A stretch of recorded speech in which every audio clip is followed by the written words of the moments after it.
Welcome to உபயோக சிந்தனை. சிறுவர் கதைகள். தலைப்பு: பொறுமை அவசியம். வாங்க கதை கேட்கலாம். ஒரு அழகான கிராமத்தில் ஆதி என்ற சிறுவன் ஒருவன் வசித்து வந்தான். அவனுக்கு பொறுமை என்பது என்னவென்று தெரியாது இருந்தது. எதையும் உடனே முடிக்க வேண்டும் என்று அவசரப்படுவான். ஆவல் அவனிடம் அதிகமாகவே காணப்பட்டது. ஒரு நாள் ஆதி தனது தந்தையுடன் காட்டிற்கு வேட்டையாட சென்றான். அவர்கள் காட்டில் நடந்து சென்று கொண்டிருந்த போது ஒரு அழகான பறவையை கண்டனர். அது ஒரு அழகான கிளி. ஆதி உடனே அந்த கிளியை பிடிக்க முயன்றான். ஆனால் கிளி மிகவும் வேகமாக பறந்தது. ஆதி பலமுறை முயற்சி செய்தாலும் பறவையை பிடிக்க முடியவில்லை. ஆதியின் தந்தை அவனிடம், பறவையை பிடிக்க பொறுமை வேண்டும், உடனே பிடிக்க முயற்சி செய்தால் முடியாது என்று சொன்னார். ஆதி அதை புரிந்து கொண்டான். அவன் தனது தந்தையிடம், நான் பொறுமையாக இருப்பேன், பறவையை பிடிப்பேன் என்று சொன்னான். ஆதியின் தந்தை, பறவைகளை வில் அம்பு கொண்டு அடித்து பிடிக்கலாம், துப்பாக்கி கொண்டு பிடிக்கலாம், அல்லது வலை வீசி பிடிக்கலாம். எது உனக்கு ஏற்றது என்று முடிவு செய்து கொண்டு பறவையை பிடிக்க முயற்சி செய் என்றார். ஆனால் ஆதியோ, அப்பா, பறவைகள் எனக்கு காயப்படாமல் உயிரோடு வேண்டும், அதை கொண்டு சென்று நான் ஆசையாக வளர்க்க வேண்டும் என்றான். சரி, உன் இஷ்டப்படியே செய் என்று கூறிவிட்டார் ஆதியின் தந்தை. அதன் பிறகு ஆதி மெதுவாக நடந்து சென்று பறவையை பின்தொடர்ந்தான்.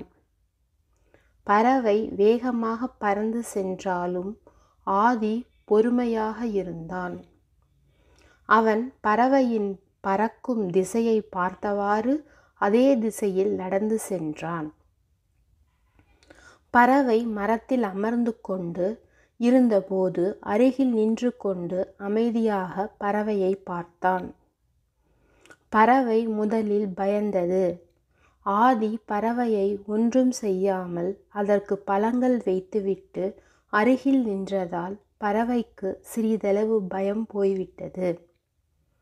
அது ஆதி வைத்த பழத்தை கொத்தி கொத்தி தின்ன ஆரம்பித்தது.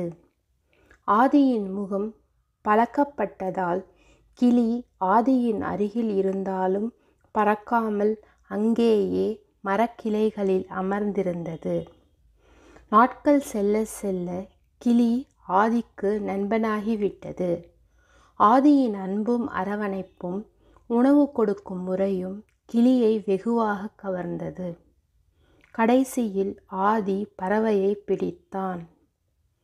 பறவை பயந்து ஓடாமல் அவன் தோள்பட்டை மேல் அமர்ந்து கொண்டு கீச் கீச் என்று சத்தம் போட்டது. அவன் மிகவும் மகிழ்ச்சியடைந்தான். ஆதி தனது தந்தையிடம், நான் பொறுமையாக இருப்பதன் மூலம் பறவையை பிடித்தேன். பொறுமை என்பது எவ்வளவு முக்கியம் என்பதை இப்போது புரிந்து கொண்டேன் என்று சொன்னான். பறவையை ஆதி வீட்டிற்கு அழைத்து சென்றான். வீட்டில் அனைவருடனும் சீக்கிரம் கிளி பழகி கொண்டது. உடனே கிளிக்கு ஆதி சில வார்த்தைகளை பொறுமையாக கற்றுக் கொடுத்தான். கிளி நன்கு கற்றுக்கொண்டு அழகான குரலில் திருப்பி பேசியது. கிளி வீட்டிற்கு காவலாக இருந்தது. செய்திகளை உறவினரிடம் சொல்லி வர உதவியது. கூண்டில் அடைக்கப்பட்டு இருந்த கிளியை திறந்து கூண்டின் கதவை மூடாமல் இருந்தனர். கிளி எங்கு வேண்டுமோ சென்றுவிட்டு இரவு நேரத்திற்குள் வீடு திரும்பிவிடும். கிளி ஆதியின் வீட்டை நன்கு தெரிந்து வைத்து கொண்டது. எங்கு பறந்து சென்றாலும் கடைசியில் ஆதியின் வீட்டிற்கு கிளி பறந்து வந்துவிடும். கிளியின் இருப்பிடமாக ஆதியின் வீடு அமைந்தது. அருகில் உள்ளவர்கள், நண்பர்கள், உறவினர்கள் கிளியை அதிசயமாக பார்த்து செல்கின்றனர். கிளி பேசுவதைக் கண்டு வியப்படைகின்றனர். ஆதி தனது பொறுமைக்கு கிடைத்த மிக உயர்ந்த பரிசாக கிளியை எண்ணுகிறான். மிகவும் சந்தோஷப்படுகிறான். பொறுமை மிகவும் அவசியம். பதறாத காரியம் சிதறாது. பொறுத்தார் பூமி ஆள்வார். எனவே பொறுமையாக செயல்பட்டால் வாழ்க்கையில் வெற்றி பெறலாம். ஆத்திரக்காரனுக்கு புத்தி மட்டு என்பார்கள். கோபம் கொள்ளாமல் எதையும் பொறுமையாக, நிதானமாக, கவனமாக, பொறுப்பாக சிந்தித்து செயல்பட வேண்டும். ஆதி பொறுமையாக இருப்பதை கற்றுக்கொண்டான். அவன் எதையும் உடனே முடிக்க முயற்சி செய்யவில்லை.